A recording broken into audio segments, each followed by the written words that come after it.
샬롬, 안녕하십니까? 언어 성경으로 풀어보는 마지막 때의 의문들, 오늘은 두 번째 시간. 오늘 주로 우리가 살펴볼 본문은 이사야서 29장 9절부터 14절까지의 말씀입니다. 너희는 놀라고 놀라라. 너희는 맹인이 되고 맹인이 되라. 그들의 취함이 포도주로 말미암음이 아니며 그들의 비틀거림이 독주로 말미암음이 아니니라. 대저 여호와께서 깊이 잠들게 하는 영을 너희에게 부어주사 너희의 눈을 감기셨음이니 그가 선지자들과 너희의 지도자인 선견자들을 덮으셨음이라. 그러므로 모든 계시가 너희에게는 봉안책의 말처럼 되었으니 그것을 글 아는 자에게 주며 이르기를 그대에게 청하노니 이를 읽으라 하면 그가 대답하기를 그것이 봉해졌으니 나는 못 읽겠노라 할 것이요. 또 그 책을 글 모르는 자에게 주며 이르기를 그대에게 청하노니 이를 읽으라 하면 그가 대답하기를 나는 글을 모른다 할 것이니라. 주께서 이르시되 이 백성이 입으로는 나를 가까이하며 입술로는 나를 공경하나 그들의 마음은 내게서 멀리 떠났나니 그들이 나를 경외함은 사람의 계명으로 가르침을 받았을 뿐이라. 그러므로 내가 이 백성 중에 기이한 일 곧 기이하고 가장 기이한 일을 다시 행하리니 그들 중에서 지혜자의 지혜가 없어지고 명철자의 총명이 가려지리라. 대저 여호와께서 깊이 잠들게 하는 영을 너희에게 부어주사 너희와 그 선지자들과 선견자인 그 지도자들의 눈을 감기셨다.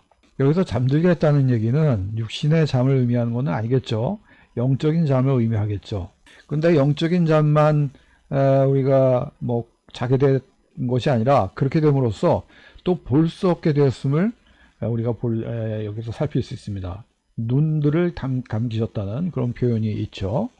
그래서 이것은 결국 데살로니가 전서 5장에서 보듯이 멸망이 갑자기 이르게 되는 그들이 밤에 자고 밤에 취한다고 하는 그런 이 구절과 관련이 있다고 볼 수 있겠습니다. 어떻게 영적인 잠으로 인해서 영적인 눈이 감김 이게 되는 것인가? 그 결국은 갑자기 예수님의 재림과 함께 오는 그 멸망을 피하지 못하고 고스란히 당하게 된다고 하는 것이죠. 근데 우리가 여기서 이렇게 눈이 감기게 되면서 결국 직면하게 되는 것은 뭐냐면은 모든 계시, 묵시가 봉안책의 말처럼 되어 버린다는 것입니다. 봉안책의 말이 되고 나니까 읽어달라고 낭독해달라고 요청을 받았을 때 두 가지 부류의 사람들의 반응이 있습니다. 먼저 글을 아는 사람, 글을 알기 때문에 읽을 줄 아는 사람이 말하기를 그것이 봉해졌으니 나는 못 읽겠다. 이렇게 이야기하는 것이에요. 그 책이 완전히 봉해진 것이라면은 펼쳐볼 수도 없기 때문에 못 읽겠습니다만 이 모든 계시가 봉안책의 말처럼 되었다는 그런 그 표현을 보면은 그렇게 봉해진 것은 아니고 그러니까 무슨 뜻인지 알 수 없으니 읽지 않겠다라는 의미로 그렇게 생각이 됩니다. 그리고 그걸 모르는 자에게 그래서 읽어달라고 얘기를 하니까 당연히 그 사람들은 나는 글을 모르니까 아예 읽을 능력이 없다. 그러니까 읽지 못하겠다. 이렇게 얘기한 것이죠. 그렇기 때문에 이런 상황이라면 이 계시라는 것이 뭡니까? 예수님의 재림과 그에 연관된 마지막 때의 사건들, 일들을 결국 알려주는 그런 이 내용인데 이걸 전혀 깨달을 수 없는 상태가 된 것이죠. 전혀 깨달을 수 없는 상태가 되어버린 것입니다. 그러면 하나님께서 왜 이런 깊이 잠들게 하는 영을 부으셨냐 하는 그런 얘기입니다. 그것이 그 다음 구절에서 등장을 하게 되는데 이 백성이 입으로는 나를 가까이 하고 입술로는 나를 공경하지만 그들의 마음은 내게서 멀리 떠났다는 것입니다. 글쎄요, 입으로 나를 가까이 한다는 게 무슨 의미일까? 곰곰이 생각을 해보니까 기도는 열심히 많이 한다라는 뜻이 아닐까? 이런 생각을 해볼 수 있겠습니다. 그러면 입술로는 나를 공경한다는 것은 뭘까? 찬송은 열심히 많이 부른다라는 뜻은 아닐까라는 생각을 해봐요. 그런데 그들의 마음은 떠났어요. 기도 열심히 하고 찬송 열심히 하면은 우리가 하나님과 참 가까이 있다고 하는 증거라고 할 수 있지 않습니까? 그렇지만 그들의 마음은 내게서 멀리 떠났다는 것이에요. 정확하게 직역을 하면 그들의 마음이 내게서 멀다라고 하는 것입니다. 멀다. 기도 열심히 하고 찬송 많이 부르는데 하나님과 그 마음 자체가 하나님에게서 멀리 떠나 있다는 것입니다. 하나님과 거리감이 굉장히 많이 있다는 것을 이 말씀은 우리에게 이 말씀은 그것을 지적하고 있는 것입니다.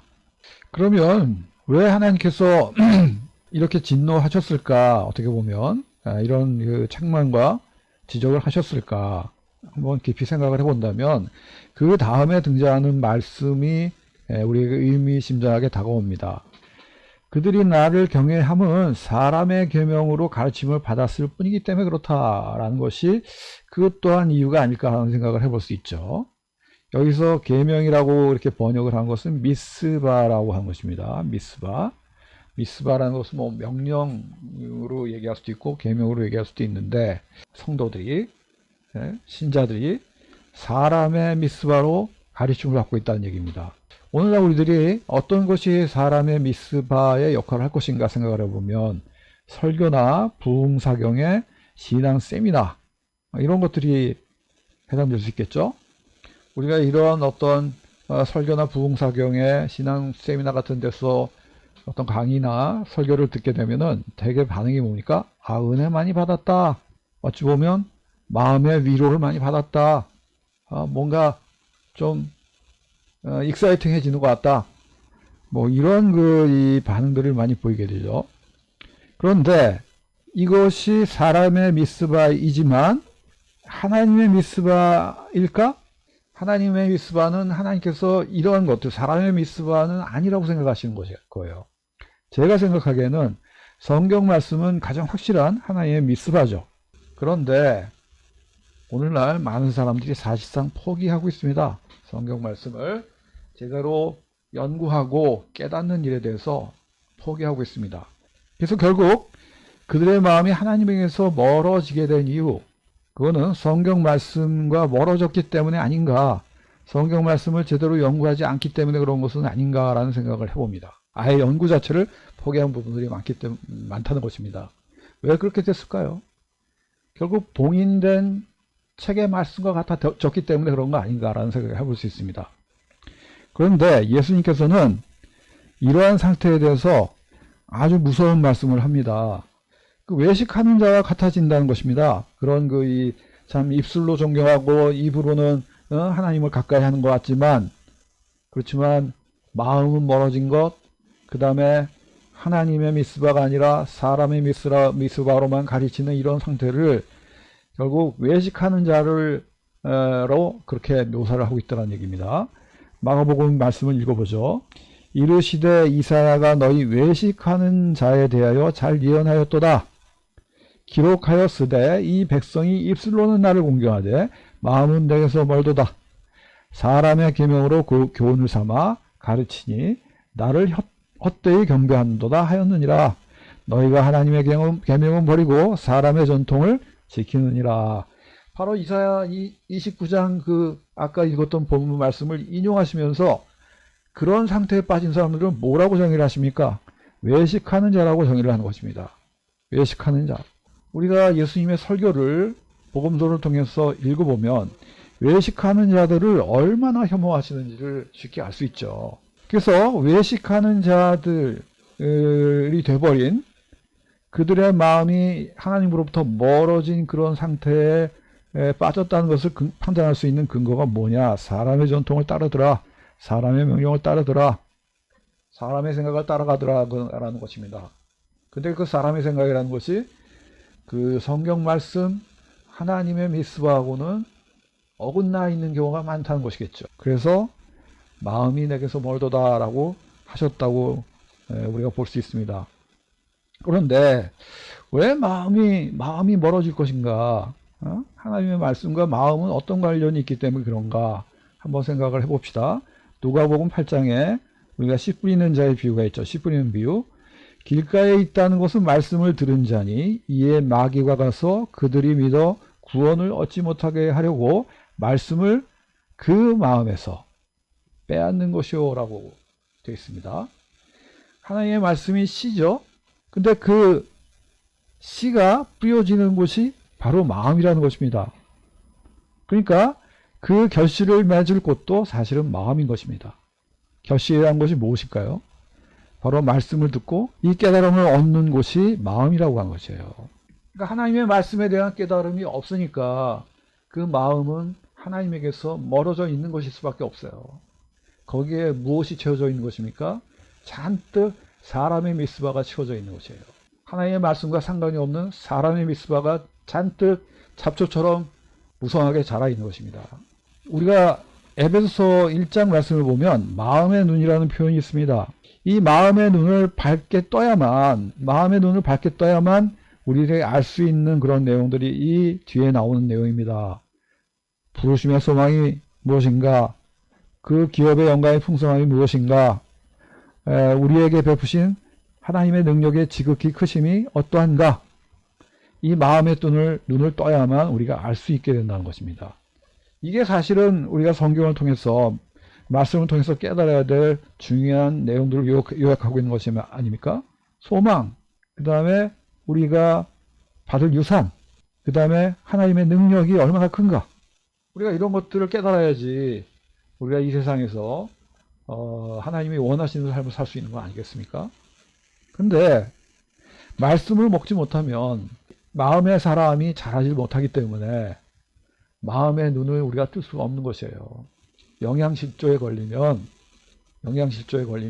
눈도 먼 것이에요.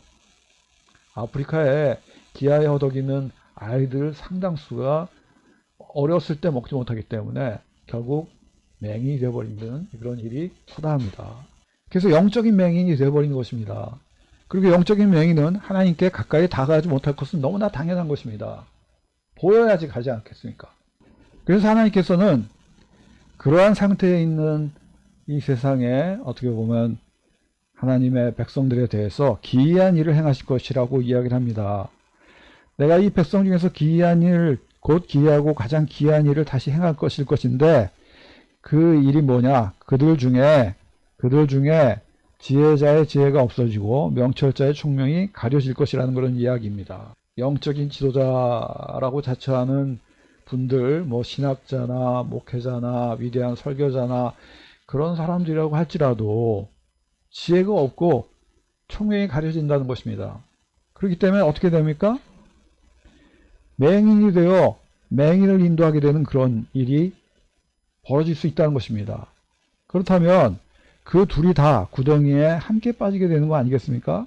지금 그럴 위험이 지금 이 세상에 결국 지금 펼쳐지고 있다는 얘기예요.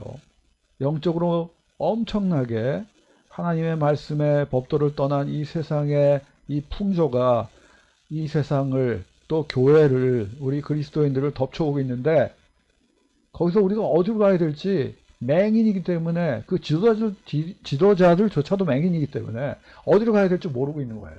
여기 분명히 제자가 그 선생보다 높지 못하나 무릇 온전하게 된 자는 그 선생과 같으리라 이렇게 이제 번역이 되어 있는데 그러니까 선생보다 뛰어날 수 없잖아요, 제자가. 그러니까 맹인을 스승으로 두고 있으면은 그걸 어떻게 뛰어넘어요? 그 한계에 갇히게 될 수밖에 없다는 것입니다. 이게 왜 이렇게 됐는가 하는 것을 제가 교회사를 통해서 한번 생각을 해보니까 종교개혁의 의미를 상실했기 때문에 저는 그렇게 되어버렸다는 생각이 들어요. 모든 신자는 성경을 해석할 권리가 있다. 그것이 종교개혁의 의미거든요. 그전에는 성직자들만 성경을 해석할 수 있었습니다. 일반 신자들이 성경을 가지고 뭔가 하나님의 뜻을 깨닫고 이해하려고 하면은 파문을 당하고 심지어는 박해를 받았습니다. 그러다가 종교개혁을 통해서 모든 신자가 성경을 직접 보고 자기가 해석하고 그리고 자기의 하나님의 뜻을 판단할 수 있는 그런 그 기회가 열리게 된 것입니다. 근데 오늘날 현실은 어떻습니까? 신학자와 어떻게 보면 목회자들이 성경 해석은 거의 독차지하는 것이 아닌가라는 생각이 들어요. 그거는 우리가 성경의 번역과도 관련이 있고요. 번역의 문제와도 관련이 있어요. 어차피 우리 일반 성도들이 성경을 글을 읽을 줄 안다고 해도 읽어도 뭔지 몰라요. 왜 그러냐면 히브리어, 헬라어, 원어로 기록된 그 보존된 하나님의 말씀을 일반 성도들은 읽을 생각을 안 하잖아요. 히브리어, 헬라어 배울 기회가 없어서 안 한다는 것이죠.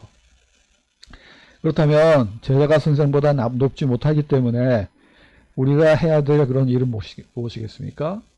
우리 선생의 수준을 최상의 수준으로 끌어올려야 되는 거 아니겠습니까? 이에 대해서 아주 놀라운 성경 말씀이 있어요. 우리의 선생의 수준을 최상으로 끌어올릴 수 있는 아주 완벽한 비결이 있습니다.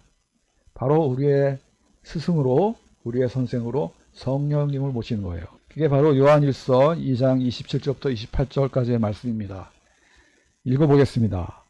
너희는 주께 받은 바 기름 부음이 너희 안에 거하나니 아무도 너희를 가르칠 필요가 없고 오직 그의 기름 부음이 모든 것을 너희에게 가르치며 또 참되고 거짓이 없으니 너희를 가르치신 그대로 주의 안에 거하라. 자녀들아 이제 그의 안에 거하라. 이는 주께서 나타내신 바 되면 그가 강림하실 때 우리로 담대함을 얻어 그 앞에서 부끄럽지 않게 하려 함이라. 이렇게 되어 있죠. 여기에 기름 부음이라는 것이 있습니다. 그 기름 부음, 우리가 이거는 성령께서 우리 마음에 거하시게 되는 것을 의미한다는 것을 우리는 잘 알고 있을 것입니다. 그 기름 부음이 우리 안에 있기 때문에 아무도 우리를 가르칠 필요가 없고 오직 그의 기름 부음이 모든 것을 너희에게 가르칠 것이다. 우리 안에 거하시는 성령께서 말씀을 우리에게 깨닫게 해주신다는 얘기예요. 자, 이 성령을 어떻게 우리에게 주십니까? 이 기름 부으심이 어떻게 우리 마음에 옵니까? 우리를 너희와 함께 그리스도 안에서 굳건하게 하시고 우리에게 기름을 부으신 이는 하나님이시니 그가 또한 우리에게 인치시고 보증으로 우리 마음에 성령을 주셨느니라. 기름을 부으는 것과 우리 마음에 성령이 거하시게 되는 것, 그것이 관련이 있음을 분명히 알 수 있죠. 자, 그래서 하나님에게서 그 마음이 먼 자들, 하나님께로부터 마음이 멀어져 있는 그런 사람들에게는 무엇을 부으셨습니까? 깊이 잠들게 하는 영을 부으셨는데, 택하신 그런 백성들에게는 성령을 부어주신다는 얘기예요. 그래서 그 성령은 깨어있게 하는 영이 될 것입니다. 그렇다면 우리가 말씀을 깨닫기 위해서 사람을 의지할 필요가 있습니까? 그럴 필요가 없죠.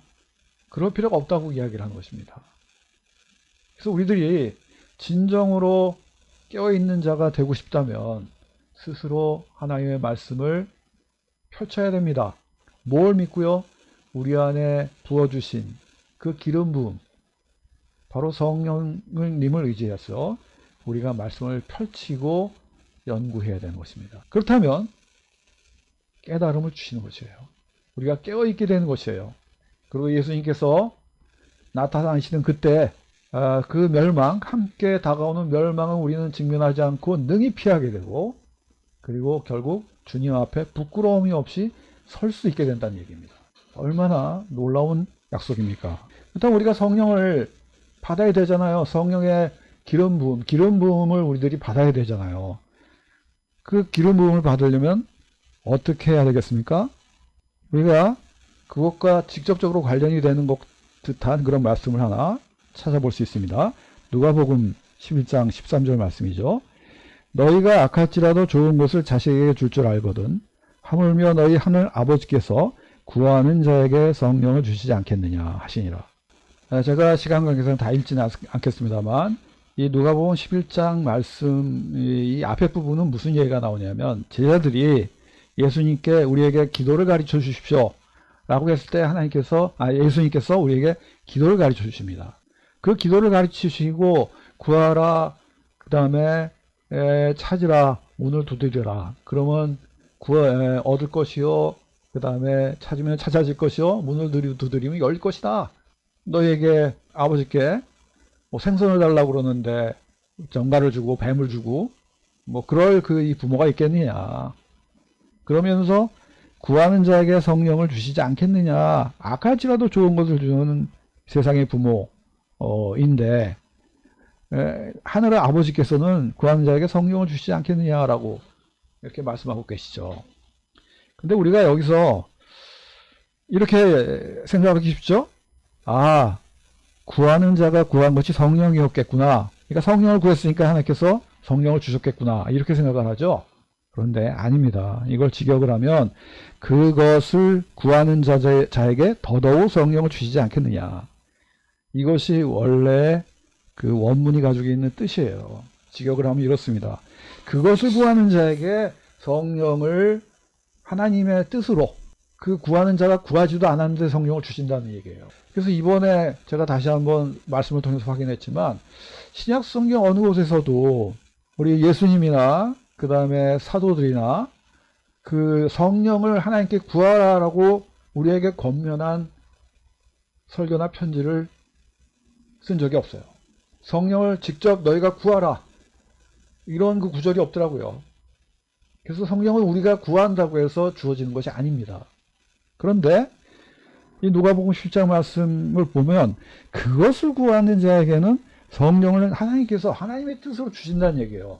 기특하니까 아마 주신다는 그런 뜻일 것 같은데, 그러면 그것을 구한다고 했을 때 그것이 뭐냐가 중요한 거 아니겠습니까? 그것, 우리가 여기서 헬라어라는 그런 언어의 중요성을 참 발견할 수가 있습니다.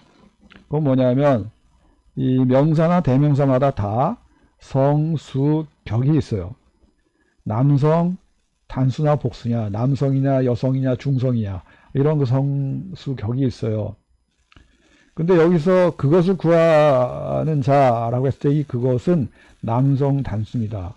그러니까 여기서 기록되어 있는 그런 말씀 가운데서 구할 만한 것으로 남성 단수가 무엇이 있는 것을 가를 찾아보면 이 그것이 무엇인지를 확인할 수가 있습니다.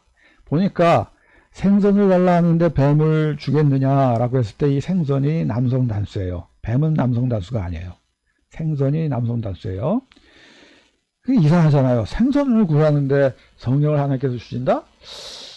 이거보다 좀 더 폭넓고 깊은 의미가, 보편적인 의미가 있지 않을까라고 생각을 해보니까 예수님께서 가르쳐 주신 기도문 가운데 있습니다.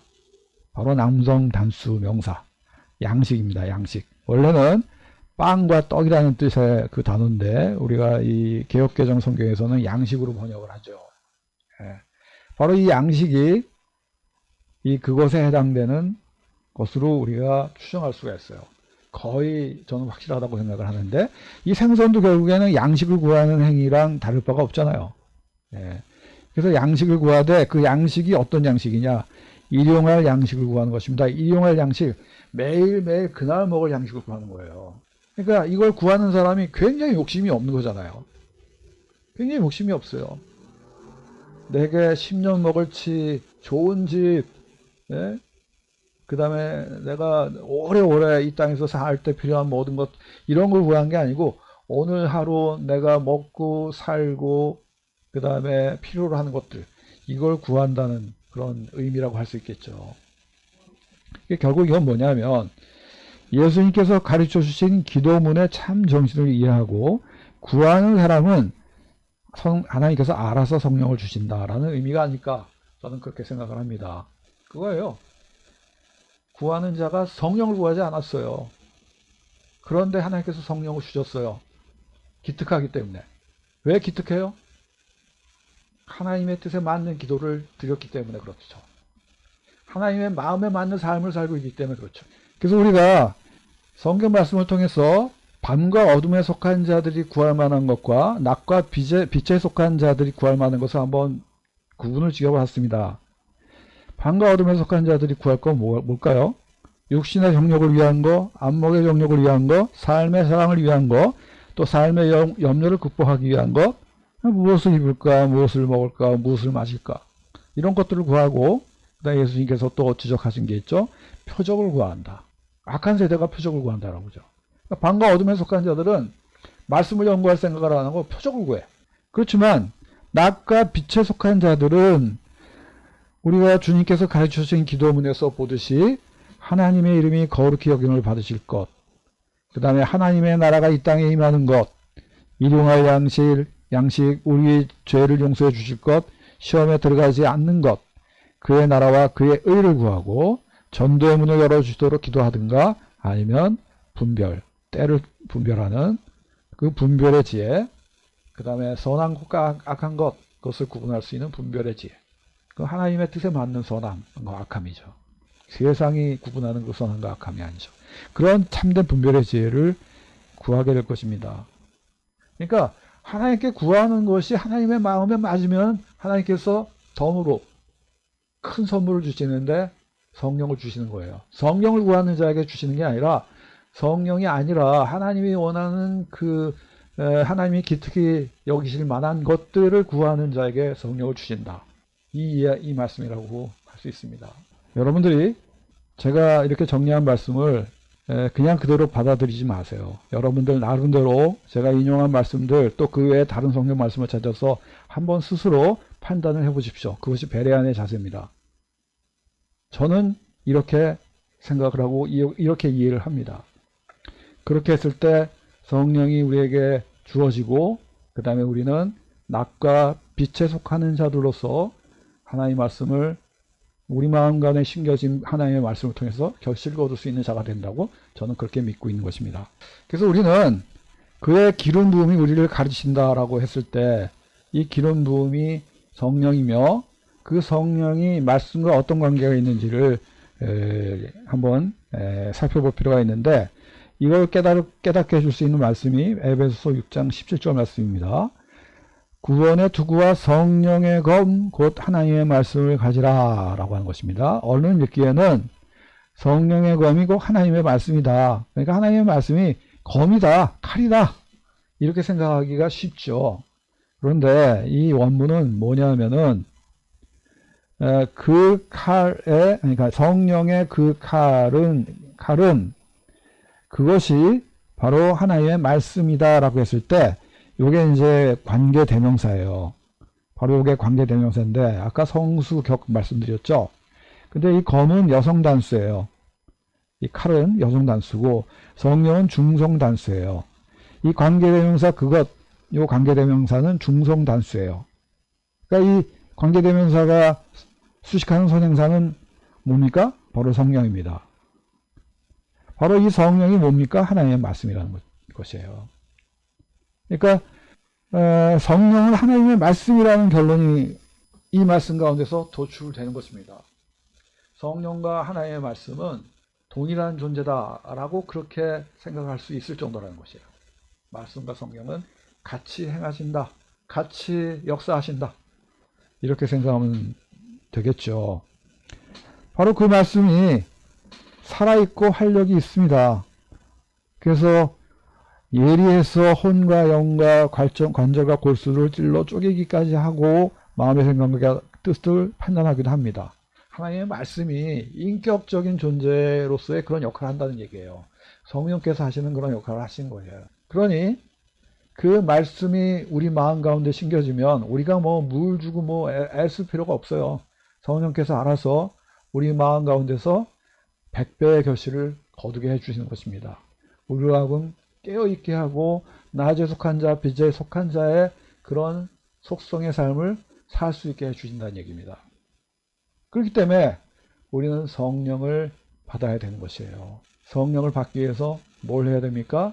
하나님께서 기특하게 여기실 만한 것들만 구해야 되는 것입니다. 세상 사람들이 구하는 것을 구해서는 안 되는 것입니다. 일용할 양식을 구하는 자가 되어야 되는 것입니다. 자, 그래서 잠들게 하는 영, 성령 둘 다 하나님께서 부으시는 것인데 누구에게는 잠들게 하는 영이 부어지고 누구에게는 성령이 부어집니다. 잠들게 하는 영이 부어진 사람들은 결국 밤과 어둠에 속한 자가 되는 것이고 예수님의 재림과 함께 임할 그런 멸망을 결코 피하지 못하게 되는 것입니다. 하지만 성령이 부어진 자는 낮과 빛에 속한 자가 되고 그러면 우리가 예수님의 재림의 때에 그 모든 것들을 그 멸망을 능히 피하고 예수 그리스도 앞에 부끄러움이 없는 자로 설 수 있게 되는 것입니다. 그럼 우리는 분별해야 되겠죠. 나에게는 지금 나의 마음에는 어떤 영이 부어져 있느냐 분별해야 되겠죠. 그 분별할 수 있는 4가지 기준을 제가 한번 생각을 해봤습니다. 여러분들이 그 기준을 더 말씀 통해서 생각할 수 있겠습니다만 제가 얼른 추릴 수 있는 것이 4가지입니다. 예수님의 재림을 간절히 사모하고 있는가? 이거는 첫 번째 기준이라고 할 수 있습니다. 그러니까 잠들게 하는 영이 부어져 있는 사람은 관심이 없어요. 예수님의 재림이. 관심이 없어요. 오시든지 말든지. 하지만 성령이 부어진 사람은 예수님 빨리 오셔서 악을 물리치시고 마귀를 물리치시고 이 세상에 하나님의 의를 이루시고 하나님의 이름이 거룩히 여김을 받으시게 되고 하나님의 나라가 완성됐으면 좋겠다 빨리. 그렇기 때문에 예수님의 재림을 간절히 사모하게 되어 있습니다. 그 다음에 일용할 양식으로 족할 수 있는 믿음을 가지고 있는가? 이 세상과 세상에 있는 것들에 대한 기대를 놓을 수 있는가? 하루하루 믿음의 삶을 살 수 있을 만한 그런 주님에 대한 아버지 하나님에 대한 신뢰가 있느냐 없느냐, 이것이 두 번째 기준일 것입니다. 잠들게 하는 영이 부어진 사람은 그런 신뢰가 없으니까 자기가 맨날 궁리해요. 어떻게 하면은 육신의 욕망을 채울까, 안목의 정욕을 채울까, 삶의 자랑으로 참 내 삶을 풍요하게 할까, 걱정거리가 많아요. 그런 사람들에게는 말씀이 들어갈 틈이 없어요. 말씀이 결실을 맺을 틈이 없어요. 잡초만 무성하게 자라게 될 것입니다. 그 다음에 세 번째는 말씀을 깨닫고 싶은 갈망이 커서 성경 연구에 내 삶의 우선순위를 둘 수 있는가, 그것이 세 번째 기준일 것입니다. 말씀이 고파요. 말씀이 갈급해요. 참 알고 싶어서 자기의 시간과 물질을 기꺼이 투자하려고 하는 마음이 있습니다. 세상 사람들은 이해하지 못하죠. 그 마음을. 성령을 받은 사람만이 이해할 수 있습니다. 잠들게 하는 영을 받은 사람은 이해할 수 없어요. 저 성경을 이해하고 깨닫는 게 뭐 그렇게 대단한 거라고 맨날 성경 붙들고 사나. 다른 거 다 제쳐놓고 저기만 깊이 빠져서 사나. 어떻게 보면 한심한 자라고 욕할 것입니다. 하지만 성령을 받은 자는 그런 이 조롱과 모욕을 개의치 않습니다. 말씀을 깨닫는 것이 너무나 중요하고 너무나 가치 있고 귀하다는 것을 알기 때문에 그런 것이죠. 그 다음에 말씀을 펼치면 기대하지 못했던 깨달음이 생기는 것을 경험하고 있는가. 사실 이런 묘미가 있기 때문에, 이런 어떤 기쁨이 있기 때문에, 이런 놀라운 보람이 있기 때문에 계속해서 말씀을 사모하게 되는 것이죠. 말씀을 계속 펼치게 되는 것이죠. 피곤을 잊고서 계속 말씀을 연구하고 싶어지는 것이죠. 바로 이것이 성령이 부어진 사람의 특징일 것입니다. 이것이 없는 사람은 사실 잠들게 하는 영에 부어져 있는 사람이라고 해야 되지 않을까요? 오늘 말씀을 우리가 충분히 되새겨보면 우리는 그런 판단을 할 수 있을 것이라고 생각을 합니다. 우리가 여기서 한 가지 분명히 짚고 넘어가야 될 것이 있습니다. 현실교회 지도자들에게는 과연 어느 영이 부어져 있을까? 우리는 다른 사람들의 그런 이 말씀에 대한 연구와 깨달음을 통해서 유익을 얻을 수는 있습니다. 하지만 그것을 무조건 추정해서도 안 되고 추정할 수도 없어요. 그런 사람들은 다 스스로 말씀을 통해서 베레안처럼 또 확인을 합니다. 검증을 합니다. 그래야만, 자기가 스스로 말씀을 통해서 검증해야만 자기 것으로 만들 수 있는 사람들이에요. 그렇기 때문에 그런 지도자들이 어떻게 보면 필요 없어요. 내 안에 부어지는 성령을 의지하면 되는 것입니다. 성령께서 하실 것이라는 얘기입니다. 제가 여기가 지금 정리해 놓은 점검을 위한 네 가지 요소는 서로가 서로를 강화하는 그런 관계에 있어요. 예수님의 재림을 간절히 사모하는 사람은 그게 언제일지, 어떻게 오실지 궁금해요. 굉장히 궁금합니다. 그러니까 그것에 관련된 성경 말씀을 계속해서 찾아보고 싶어지는 것입니다. 그러니까 성경 말씀에 대한 투자가 삶의 우선순위가 충분히 있을 수밖에 없어요. 될 수밖에 없어요. 자, 오늘 잠자는 자와 깨어있는 자에 대한 말씀을 한번 정리를 해봤습니다. 오늘 제가 여러분께 증거한 이런 내용들도 여러분들 그대로 받아들이시지 않을 거라고 저는 생각합니다. 여러분 스스로 말씀을 연구하시고 확인하시고, 그리고 그때 가서 동의가 되면은 받아들이시되, 또 동의가 안 되고 또 다른 말씀을 통해서 아닌 건 아닌 대로 밝혀진다면 그거는 그대로 여러분들이 수정해서 받아들이시면 되는 거예요. 바로 모두 베레안으로서 그런 성경 말씀에 대한 사모함으로 살아가시는 여러분이 되시기를 주님의 이름으로 축원합니다. 끝까지 경청해 주셔서 감사합니다.